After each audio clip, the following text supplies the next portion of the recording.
Ladies and gentlemen, boys and girls, children of all ages, welcome back to the channel. It's your boy, World of Wrestling, here today to discuss about WWE Raw from February 19th, 2024 review. Raw last night, I'd have to say, was a far better show than SmackDown, personally. I think there was a lot of things that occurred on here, wrestling-wise, that was entertaining. Drew McIntyre and Cody Rhodes was a great match. The Intercontinental Championship in the main event was awesome. The mid-card WrestleMania matches look like they're forming and taking place.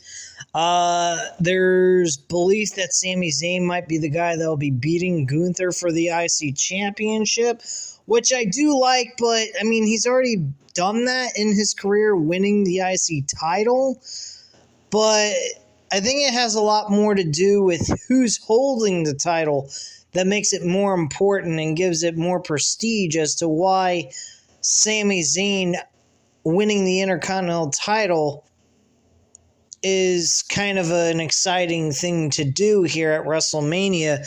Being that Gunther is the one holding the title makes it a whole lot more interesting than him just winning the IC Championship. So I think that that's a smart move. I wish that he was being positioned into the World Championship picture more than just a IC title match, because I see him at a level that he deserves to be at, which is the main event. I think he's done enough in his career that he deserves that. I think he, in the last 2 years, has developed into a superstar that people would get behind, being a world champion. Not the WWE Undisputed Champion, but the WWE World Champion. I think people would feel very comfortable with. So he still wouldn't be the main guy, the focal point of the entire company, but he would be one of the major champions holding a world title. And that's what I was kind of hoping for down the line. I actually would have went with a Gunther versus Sami Zayn world title match at like SummerSlam and have Sami Zayn win there and beat Gunther then. That would have been interesting to see. But them to do this for the IC title at WrestleMania, I'd be okay with. I think it would be fine. And I think they'd have a great match, the two of them, personally. So I'm perfectly fine with that match being booked. I mean, everything else was kind of just, there was some good stuff. There was some boring stuff. Nothing bad happened on the show last night.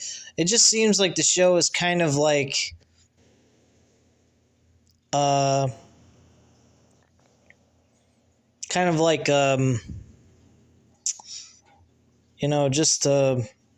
it was just there. Some aspects of the show was just there. Other aspects, it was whatever. Some aspects were great. Some aspects were just dull. McIntyre beat Cody actually one-on-one to start off the show. Thanks to Solo Sikoa basically having the same ending as Cody did at the WrestleMania pay-per-view last year. And Drew McIntyre looked a little kind of distraught. I mean, not like distraught, but more like kind of, kind of feeling like he didn't feel right getting the win, but he also wanted the win. So, I mean, I don't think he, particularly based on the look on his face, he didn't look like he was happy that the Bloodline got involved, but he was willing to take the assistance anyway because he wanted to just win the match, because he got to get that W and get 1 foot closer to the world title match at WrestleMania. So, and that's what he pretty much stated in his promo later on in the show. So I think that was great. I think his expression on his face told the whole story and how he felt, but at the same time, he was willing to take the W anyway because he's tired of being nice, because he thinks being a nice guy has gotten him nowhere. He's been on a losing streak being a nice guy, and he thinks he needs to just take whatever which way possible to get the W and walk away with the win. And that's just the way he looks at it at this point. I think it's neat. I think it's a very good character change of his. He doesn't seem to come across like he's a low-down trash bag heel. He's a heel, but he's not a heel in my book. Like, he's not trying to cheat to win all the time. He's looking to win clean, but he'll take any advantage he can if it's given to him, like in this situation from last night. But he's not a guy that needs to cheat to win. And I like that about this character of Drew McIntyre. I like that he is he's basically telling the heel story of a Cody Rhodes. He's trying to win a world title in front of the crowd for the first time in his career, because in a way he feels like that world title win that he got against Brock Lesnar during the pandemic was not a legitimate win. So he's kind of going in that direction the way I kind of look at it. So I do like the mentality and the mindset of what they're trying to tell here. But there's also Damian Priest that's lurking around the corner. And Damian Priest could ruin those plans for him. So that could be something to take into account of. Or Damian Priest just cashes in on Seth Rollins during his match, wins the title, and walks away with the victory. Who the fuck knows? But if they go with Drew McIntyre versus Seth Rollins at WrestleMania, I think this time Drew needs to get the W and become the new world champion. Give Seth Rollins some time to recover, heal from his injury. From what I've heard, it's not exactly as bad as it was portrayed to be. So, I mean, it's kind of interesting how they hype this injury up as being a major injury against Jinder Mahal, which, by the way, we haven't heard from Jinder Mahal ever since the title loss, which is funny. And I think Drew McIntyre deserves a W against Seth Rollins and become the world champion and carry that belt all through the year of 2024 until maybe like SummerSlam or Bash at Berlin or something like that. Anyway, the commentators break down this match, and Michael Cole says that Drew McIntyre is a hypocrite. All this time he criticized the Bloodline and talked about how they stole matches from him. Now he takes advantage of their help, which is valid, and he called him a son of a bitch. He called Jimmy Uso later in the show a son of a bitch. But, yeah. We then get a battle royal for the last chance for the women's entrance into the final entrant into the women's elimination chamber match. I mean, the women's battle royal didn't mean jack shit to me. Anyway, Andrade El Idolo says he's a third-generation luchador. He never had a choice. Everyone around him, even his wife, is a wrestler. Andrade says he defines and controls his own destiny. His destiny is here in WWE.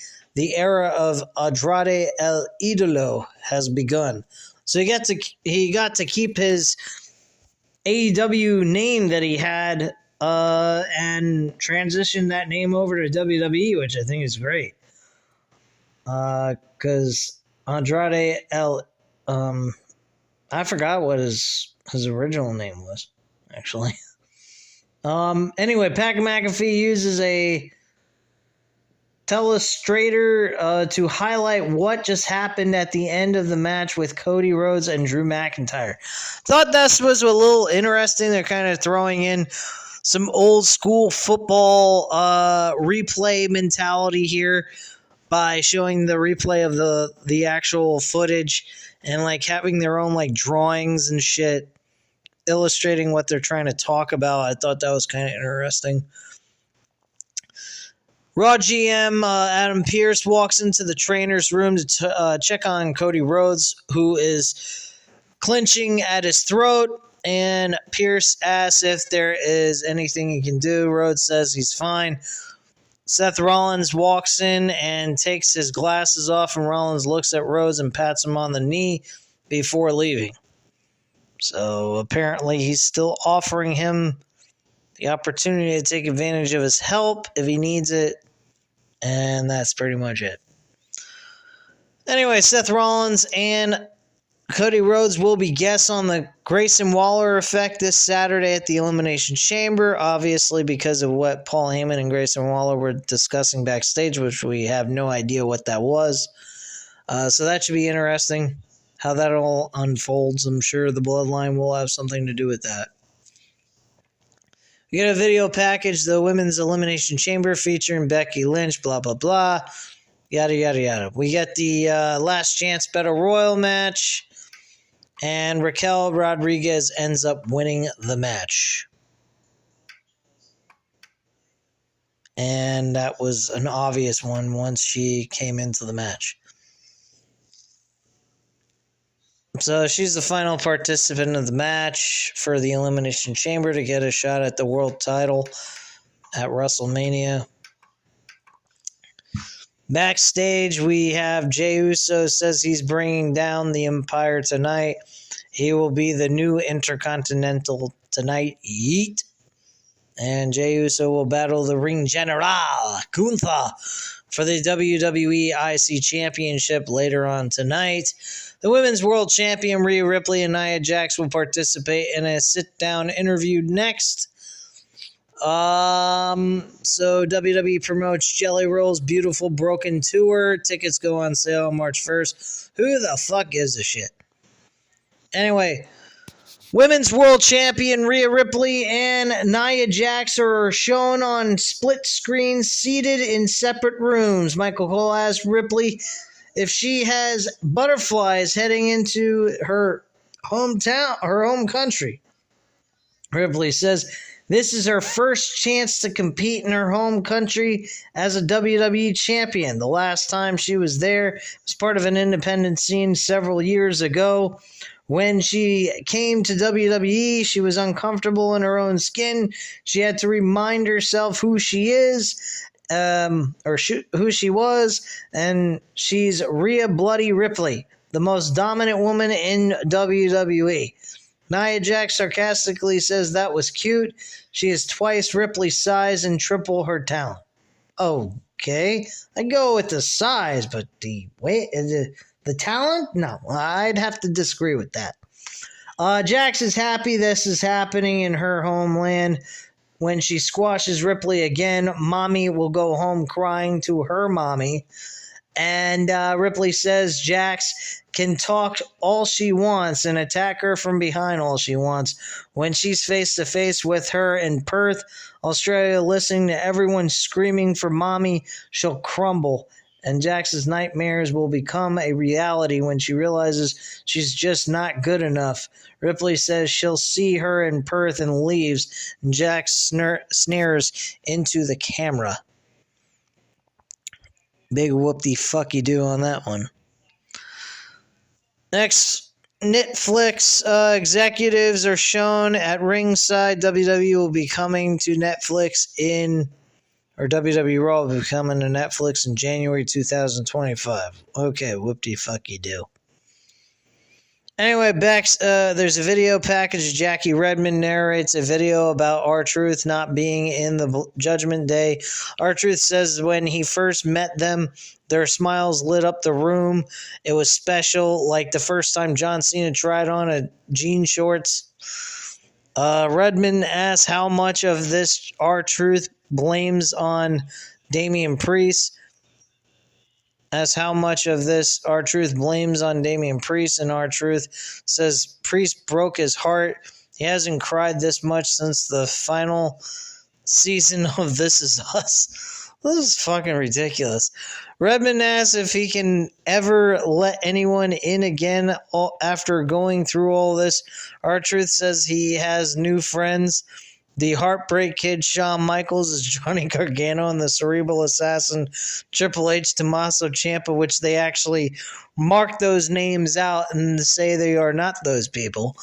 R-Truth will show you can't keep Nick Mysterio locked away with no internet access. They played sappy music throughout. This shit with R-Truth is downright fucking hilarious. But at the same time, it's just fucking dumb and idiotic. I don't know how to feel about it, but it's really off the walls weird. Loud R-Truth chants are heard, and they are strategizing for their 8-man tag team match, which comes up next. WWE puts over the Honda Center, signing a 5-year deal with TKO to host UFC and WWE events. They then swap over to someone in the audience who I'm very familiar with, former Bellator world champion and currently signed to the UFC, lightweight fighter Michael Chandler. I'm a huge fan of Michael Chandler. I think his time in UFC has not been great, but even though he has had losses, he's been very entertaining to watch on TV. And seeing him fight is just, he's not lying. He is the most entertaining MMA fighter in the UFC today. He fights a lot like the old school UFC when they would just get in there and just fucking brawl like crazy lunatics. And that's what I like to see. And he shoots out to Conor McGregor. He screams for Conor McGregor to have a one-on-one fight with him at UFC 300. Oh, would that be a fucking great match? I'd love to see Conor McGregor get his head knocked clean off his fucking shoulders. If he loses to Michael Chandler, I have to say that Conor McGregor's done. There ain't much to discuss about Conor McGregor after that, personally. But yeah, Chandler was hyping up the UFC 300 show, which I'm possibly going to go to. I'm going to see if I have the financial capabilities of going there and going to Las Vegas all at the same time. I got a good shot at possibly doing that. I just won't have the same exact seats I had at the WWE Royal Rumble show. Shit. But yeah, I'm definitely looking forward to UFC 300. I don't know about the main event, but Conor McGregor versus Michael Chandler, I'd be for 100%. You can make that the fucking main event if you want. Anyway. But yeah, Chandler kept talking and cutting off Michael Cole. Michael Cole was trying to move on to the next segment of the show, and he just went off. I'm sorry to tell you, WWE, but UFC runs things a little bit differently. They don't go under scripts. But anyway, don't want to piss off the wrestling marks, but then again, I'm a wrestling mark too, so don't matter. Anyway, moving on. Chad Gable says he will be leaving his crew in the back and challenges Ivar to leave Valhalla in the back as well. Elsewhere, backstage, Ivar accepts the challenge. The gods have chosen his path, and it's going straight through Gable. Oh, wow. Excuse me while I belch. Anyway, R-Truth makes his way to the ring in the rain poncho. Why he was wearing a rain poncho to the ring, I have no fucking clue. I miss the old school R-Truth where he goes, "What's up?" and he's doing his rap song going up to the ring. This R-Truth, he comes across like he's suffered way too many concussions and he's mentally retarded. But his gimmick is getting over. People are very, very interested in him and absolutely love his gimmick and think he's funny as shit, which I can't deny them of that. He is funny as shit playing this role, but when does it get to a point where we can see R-Truth playing more of a serious character than playing this whacked out crazy lunatic? I mean, granted, he was talking about Lil Jimmy's back in 10 years ago or so. So, I mean, yeah, some people might, criticize my take on R-Truth at this present time. But even back then, he was a little bit more serious than this. Anyway, graphics show that R-Truth has been active on the WWE roster since 2000. There was a break from 2001 to 2008, but there is still an incredible stat. But that's still an incredible stat. Yeah, he's been there and he hasn't done jack shit. I think he's done more in TNA than he did in WWE. That's pretty fucking sad, if you ask me. When he came back to WWE, I thought he was going to actually do something in his career and, possibly even become a world champion. It looked like that was the case during 2011, and they were just going to bring him back up to the world championship picture, and then they just took him out completely. I'm sure that had a lot to do with Vince's creative booking decisions, that he didn't like R-Truth, maybe because he was black, maybe because he was too ghetto. I don't know. Whatever. Vince McMahon's a fucking retard. Anyway. R-Truth, Miz, DIY, Johnny Gargano, and Tommaso Ciampa versus the Judgment Day. You know who's in the Judgment Day. I don't need to repeat myself and list off all the names. This match was whatever. I mean, it was alright.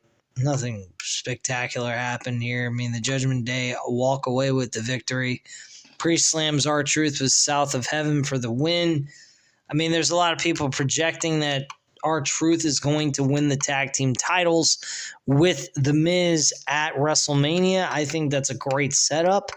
I think that gives The Miz and R-Truth both an opportunity to have something to do creatively on the show, and gives us a reason to actually give a fuck about The Miz and R-Truth, especially with them being a team. So I kind of like the move there. They show a video package of The Rock and what he had to say on SmackDown. I'm not going to reiterate all that bullshit. Jackie Rodman is backstage with Sami Zayn. She mentions he had a tough loss against Shinsuke Nakamura last week on Raw following interference from Drew McIntyre. Zayn says he has to hit the pause button on this thing with McIntyre. Zayn has been down the road of obsession before. He can get stuck on one person and not be able to move forward. Zayn says it is WrestleMania season. There is a path. Zayn doesn't know what that is yet, but when it presents itself to him, he has to take it. Zayn has to trust the feeling in his gut, and there is a path for him to do something historic at WrestleMania to cement his status as a contender. Zayn will be a champion.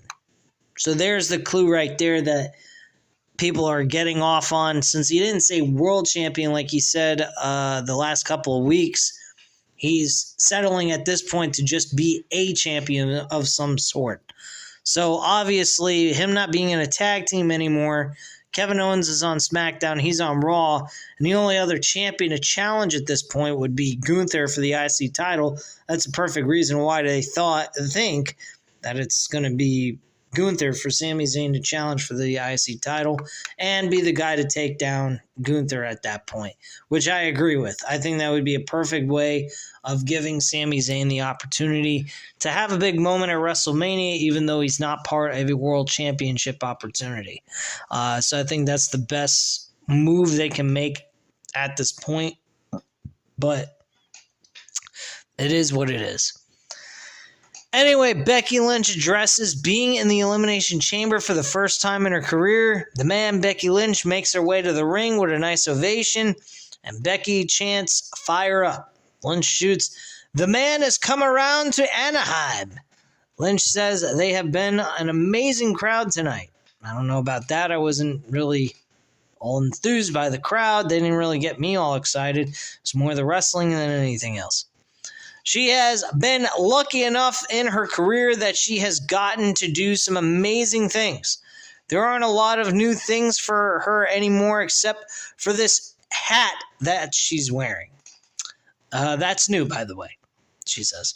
She asks if they like the hat. The crowd cheers, and in 5 days, for the first time in her career, she will step foot inside the Elimination Chamber with the need to win it so she can face Rhea Ripley at WrestleMania for the championship. Absolutely love the booking decision there for the title.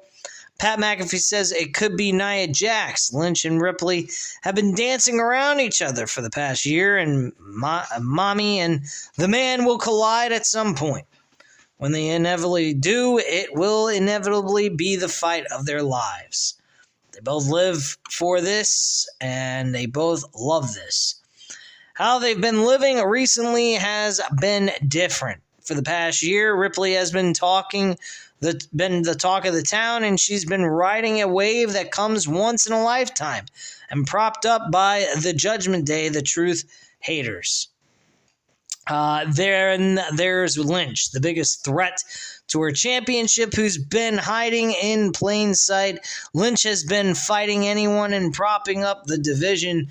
At this very moment, she's the best she's ever been. A Becky champ Brett picks up, and blah, blah, blah. On the flip side of that, everyone else is the best that they've ever been as well. In 5 days, when she steps into the Elimination Chamber, she will be doing so against 5 of the WWE's most promising superstars: Liv Morgan, Bianca Belair, Raquel Rodriguez, Naomi, and Tiffany Stratton.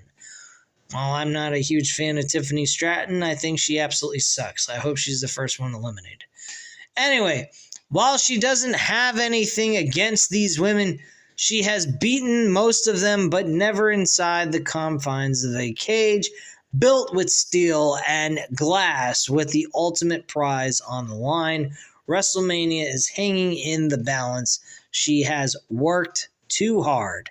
And then Liv Morgan's music hits, and we get a list of women coming out like it's as if Vincent Mann was writing this segment. I swear to God, I don't know what the hell it is with this fucking company, but it seems like everything they do, they always leave a little bit of a touch of Vincent Mann on these fucking shows. It's absolutely mind-numbing. You get The Rock explaining himself to the WWE audience with lack of logic coming out of his explanation as to why Cody does not deserve to be the fucking number one contender when he clearly won a second Royal Rumble and earned his shot again for the same title he wanted to win last year and unfortunately lost. So nothing he said this past Friday made any sense, and this entire segment here was mind-numbingly boring with shit that we would have seen under Vincent Mann's creative booking decisions. This was trash. I did not like this one bit. Every fucking one of them. Oh, I gotta explain why I should win the Elimination Chamber. My music hits. Bang. Okay, I'm gonna explain. Next. I'm not even reiterating all this shit. This is fucking stupid. And Tiffany Stratton was the absolute fucking worst to listen to. And a brawl breaks out. Morgan starts to talk to Stratton, but Stratton forearms her, and then Morgan and Stratton brawl out of the ring, and all of a sudden Nia Jax gets in the ring, avalanche Lynch into Belair before hitting Rodriguez with an avalanche. Jax takes Naomi out with a Samoan drop. Jax exits the ring and throws Stratton aside, and Jax lifts Morgan and slams her into the ring post, and Jax then throws Stratton down on the floor. Jax gets back in the ring and attacks Belair before dropping a leg on Rodriguez, and Jax continues to attack the women in the ring and hits Morgan and Lynch with leg drops, and Jax stands tall in the ring. Wow, who fucking cares? All that bullshit to show Jax beating the shit out of every fucking woman in this segment to say what? You're going to have them all compete for a shot at becoming the number one contender. Nia Jax beats them all up. So what is the point of them even competing in the Elimination Chamber for? To me, it makes absolutely no fucking sense at all. But hey, then again, I'm not booking this shit. So what do I fucking care? Anyway, Gunther says he is the greatest IC champion of all time, and I agree with him. Gunther will show Jey Uso that when the bell rings, he doesn't belong in the main event. Jey Uso will have to keep dreaming. Jey Uso will challenge Gunther for the IC championship in tonight's main event, blah, blah, blah, blah. Okay. Shinsuke Nakamura asks if Sami Zayn wants to be a contender. First of all, fighters fight. True fights don't whine. To everyone to try and get the spotlight. If Zayn wants the spotlight, Nakamura will give him one. If Zayn thinks he's an underdog, Nakamura will make sure he stays that way. But by defeating and breaking him again, dragging him to the bottom, Zayn will be able to bask in everyone's sympathy. Nakamura will prove the contender is a pretender anytime, anywhere. Who the fuck cares? We have King Callum Walsh, an undefeated professional boxer. I'm probably going to bet on him. With Hard Rock Bets. Anyway, I'm plugging Hard Rock Bets into a fucking gosh darn WWE wrestling review. Ain't I generous? Anyway. He's actually, I think they said he's fighting tonight, or he's fighting on March 15th, or fighting this weekend, or March 15th, I think it was. I'm not sure. But yeah. Chad Gable faced Ivar in a very good matchup. I liked this match. This was decent. Not exactly what I would call long, but Chad Gable wins, and he actually has his entire group celebrating with him in the ring. Wow, whoop-de-fucky-do. But Chad Gable's very underrated. I think he is really good at what he does, and they're not treating him as a major part in this show. Hopefully by after WrestleMania, they start implementing him in important storylines. Jackie Redmond's backstage with Drew McIntyre. McIntyre mentions that Cody Rhodes has been on the run of a lifetime. Only one person has pinned him before tonight. The second is the savior of WrestleMania. Redmond asks if the win was tainted by bloodline interference. McIntyre thought about attacking them. He's heard the comments people have made about him being a hypocrite. He's okay with it. Tonight it was Cody Rhodes. This Friday it will be LA Knight, and then he'll win win in Australia and go on to WrestleMania to be the next world champion. So he's feeling, like, who the fuck cares at this point? People think he's a phony. Fine, you can think whatever you want. Blah, blah, blah. Xavier Woods and Kofi Kingston make an announcement that they will be facing Ludwig Kaiser and Vinci in a tag team street fight next week. So, kudos to them. Great. Anyway, we have the ring general, Gunther, against the main event, Jey Uso, in the main event of the show for the IC title. This was a fucking awesome matchup. Great main event. This was pay-per-view quality at its finest, really, guys. I really enjoyed this match. This was pay-per-view quality. The ending was not, but it was used as a way of, pretty much positioning them for a important storyline for a one-on-one match between Jimmy and Jey Uso at WrestleMania. I love the way they did this. This was excellent, and I thought it was the right way to go, if anything else. If they didn't have Jimmy Uso winning or getting involved in this match, Jey Uso would have easily been a guy I would have gone with to win the IC title. But with him already having a scheduled match with Jimmy Uso, they already had this planned out ahead of time. I think him not having the title is perfectly fine, because then you don't leave the door open for Sami Zayn to be able to challenge Gunther for the IC title. So yeah, I think that is very important. Not to mention, if Jimmy or Jey Uso wins, where does that leave Gunther? Gunther has nothing to do. He doesn't have a world title to go after. And he's left out of WrestleMania, which you don't fucking do that to Gunther. Gunther has been doing the best work in WWE as a mid-card wrestler. He should be a main eventer in my book already. I think he's being underutilized at this point. And I think Michael... Sorry, guys. My memory on my phone went out, so I got a few more minutes left. But, Michael Cole really hyped up the ending of this match, saying, "You son of a bitch," calling Jimmy a fucking screwjob artist, and cost him the opportunity of becoming the IC champion. He said, "You screwed him over at the SummerSlam show for the WWE Undisputed Championship, and now you're screwing him over for the IC title." So I thought that was great. They showed Jimmy standing over Jey Uso saying, "You may be main event Jey, but you're not the bigger brother, I am." And he stood tall, raising his finger up in the air, basically going ahead and doing his pose and standing tall, and that was the end of the show. I thought that was an excellent way to end the show. I thought this was awesome. Very fun main event. Very good, decent show, I think. And they pretty much did a very solid job here last night for WWE Raw. So congratulations to WWE by hitting one that was a decent show and giving us something to really sink our teeth into.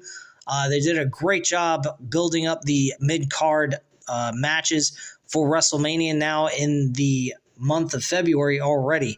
So congrats to WWE and what they accomplished here last night. But anyway, guys, I thank you guys very much for tuning in for this video. If you enjoyed this video, by all means, hit the like button, hit the subscribe button if you're not already subscribed to the channel. And I thank you guys very much for watching, and I hope you have a great night, guys. Bye. Oh yeah, and leave a comment down below and I'll reach back out to you. Thanks a lot, guys. Bye.